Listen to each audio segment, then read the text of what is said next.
And this is what we call our living lifestyle. You know, it was a good living lifestyle. Free. No governments to worry about. Just sharing with one another. And making sure that the next fella has got the proper help. The same help that you're getting. And the proper things that he wants, the same things that you want. So this is what my living freely. I want to tell you about a little journey what I had. I've been way out to Warburton Range, and then we coming along this old road, we could see the windmill from miles, and when we got to the windmill, we seen all these black fellas sitting down near the water troughs. And I looked around and I seen all these mai-mais.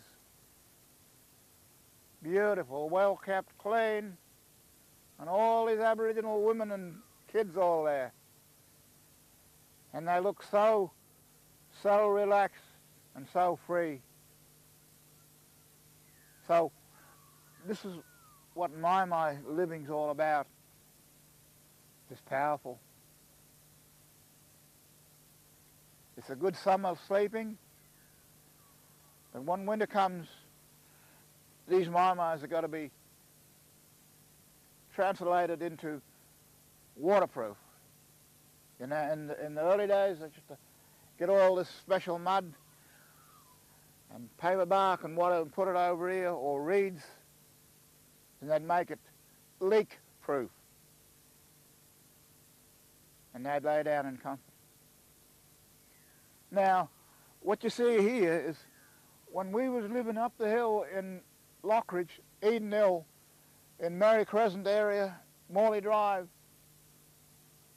the old Aboriginal people there, they followed suit in this, but in a different kind of way. And it was they followed suit in the American Red Indian tipi living lifestyle type of little tippies. And they had these little bits of old sheets of tin, bits of old sheets, bits of pieces of old chaff bag and wheat bags. And they shaped these little living places like where I'm sitting into a comfortable home. And the wind used to blow and the rain poured, and it never got to these black fellas. But that was back there in the late 30s through the 40s and the tail end of the 50s. So in a sense it's like chapter movements along the way from the past to the present moment that us Aboriginal people are moving. Not of our freedom of choice, but moving by the force of the choice of the government. Move on, you can't stay here because this has got to be fenced off. We're going to mine here, or we're going to build here, we're going to put a road through here. Pushing and shoving and bulldozing your religion and your culture and all our files